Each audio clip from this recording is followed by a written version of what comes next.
नमस्ते, आदाब, सत श्री अकाल मेरे प्यारे प्यारे सोलमेट। आज मैं बहुत दिन बाद आई हूँ और मेरी आवाज़ से आप लोग को पता चल रहा होगा कि मैं बहुत दिन बाद क्यों आ रही हूँ। ठीक है, चलिए, तो आज का जो टॉपिक है वो ये है कि हम ट्विन फ्लेम हैं और क्या हम किसी सोलमेट से मैरिज कर सकते हैं। तो जी हाँ दोस्तों, इस टॉपिक पर हमें बात करना है। काउंसलिंग में भी ये क्वेश्चन आया था, इस रिगार्डिंग मैं आप लोगों को ये बताना चाहती हूँ।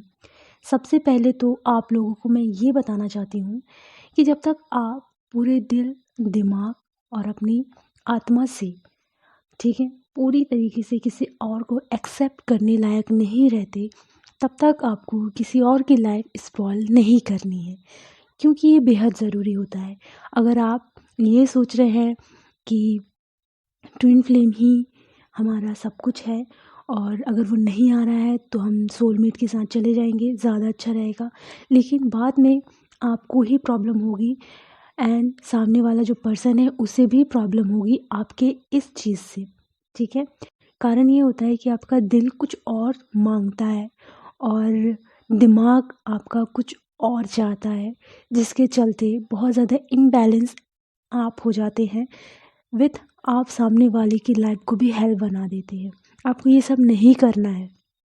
आपको इतनी हाई वाइब्रेशन में आ जाना है कि आप सबको एक्सेप्ट करने के लिए रेडी हो जाओ। जैसे कृष्ण जी, सबसे शादी की उन्होंने, ठीक है, राधा जी से नहीं की, लेकिन सबसे शादी की उन्होंने, तो किसी और को उन्होंने अपनी लाइफ में एक्सेप्ट किया संपूर्ण रूप से। ठीक है, उन्हें इस बात का कोई गिल्ट नहीं रहा। ठीक है, वैसे ही आपको किसी चीज़ का गिल्ट नहीं रहना चाहिए विथ आपको सामने वाले को भी वो हैप्पीनेस देनी होगी। अपने रिलेशनशिप में आपको अपना 100% देना ही होगा। ठीक है, अगर आप 100% नहीं दे पा रहे हैं तो प्लीज़ किसी और से शादी मत करना, क्योंकि मैरिज करके आप लोग ये सोचेंगे कि हमें एक कंफर्टेबल लाइफ मिल जाएगी। ऐसा बिल्कुल नहीं है। शिव जी भी पार्वती जी के साथ हमेशा हमेशा नहीं रहते थे, क्योंकि पार्वती जी को भी स्ट्रगल करना पड़ा, कंफर्टेबल जोन से बाहर निकलना पड़ा, तो बार बार उन्हें जन्म लेना पड़ा, अपनी जर्नी को तय करना पड़ा। तो बस यही है कि कंफर्टेबल जोन में तो आपको शिव जी रखेंगे नहीं। ठीक है, आपको कंफर्टेबल जोन से बाहर निकलना होगा, एक्शन लेना होगा, बहुत सारी ऐसी चीज़ें हैं जो आपको करनी होगी, लेकिन किसी और की लाइफ को आपको स्पॉइल नहीं करनी है। आपको रिलेशनशिप में अगर आपको देना है तो आपको 100% देना है। ठीक है, जो भी कर रहे हो आप, हर चीज़ में आपको 100% देना ही है। इसलिए अपनी लाइफ के फैसले लेने का अधिकार आपको है। इंडिपेंडेंट बनिए, इमोशनली रूप से, फाइनेंशियली रूप से भी इंडिपेंडेंट बनिए। आप अगर हाई वाइब्रेशन में होगे ना तो आप हर किसी को मना लोगे, अपने मम्मी पापा, अपनी फैमिली, इनफैक्ट समाज को भी आप मना ही लोगे, क्योंकि जब आप हाई वाइब्रेशन में होते हो ना तो हर कोई आपकी बातों को सुनना चाहता है। हर कोई आपकी बातों से बहुत ज़्यादा खुश होता है कि यार ये जो बोल रहा है बहुत सही बोल रहा है, ये जो पॉइंट कह रहा है बहुत सही पॉइंट कह रहा है। तो आप हर किसी को मना सकते हो, बट अगर आप लो वाइब्रेशन में हो तो आपके ना मम्मी मानेंगी, ना पापा मानेंगे, ना भाई मानेंगे, इनफैक्ट कोई भी नहीं मानेगा, ना खुद आप मानेंगे। तो अपने आप को हाई वाइब्रेशन में रखोगे तो यकीन मानिए कि आप हर किसी को मना लोगे। आप कुछ बोलोगे ना, नहीं यार मुझे ये नहीं करना, एग्जाम्पल मैं अपना ही देती हूँ, मैं अपनी हाई वाइब्रेशन एनर्जी में रहती हूँ, मैरिज की कोई बात आती है तो मैं सीधे मना कर देती हूँ, बिकॉज मुझे अभी इन चीज़ों में इंटरेस्ट नहीं है। ठीक है, और सामने मेरे पेरेंट्स हैं, मेरे भाई भी हैं, ठीक है, बहन नहीं है, भाई हैं, वो लोग हाँ कहते हैं, जो तेरी मर्जी है वो कहते हैं। ठीक है, तुझे जैसा ठीक लगे तू वैसा कर। क्यों? क्योंकि मैं हाई वाइब्रेशन एनर्जी में हूँ। क्यों? क्योंकि मैं अपने लिए स्टैंड लेती हूँ। क्यों? क्योंकि मैं उस एनर्जी में हूँ जहाँ मैं अगर कह दी नहीं तो नहीं, हाँ तो हाँ।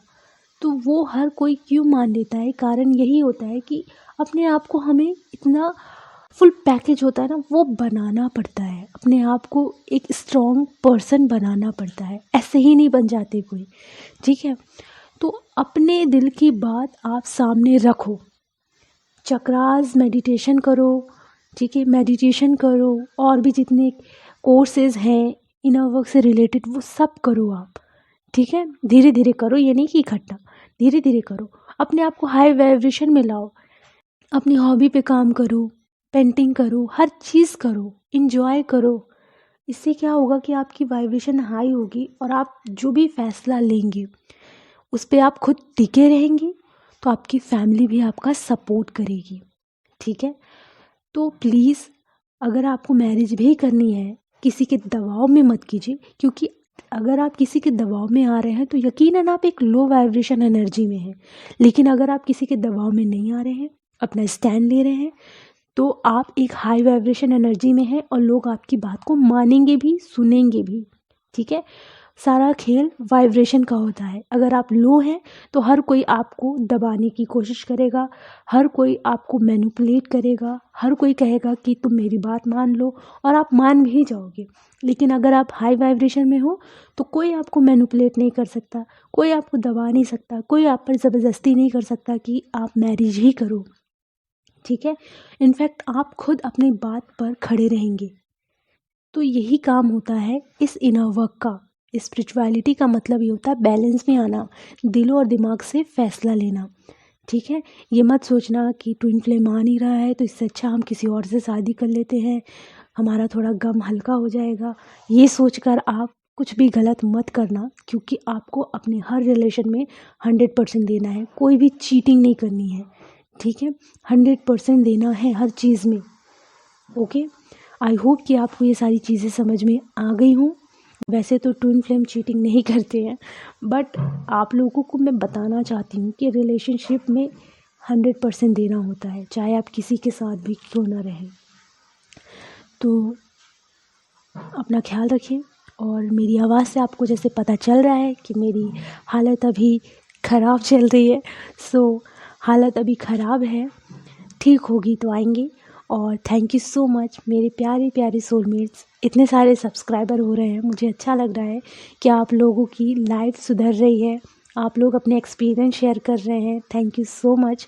मुझे सुनकर अच्छा लगता है ये सारी चीज़ें, कि आप लोग इन चीज़ों से गुज़र रहे हैं तो कुछ सीख रहे हैं।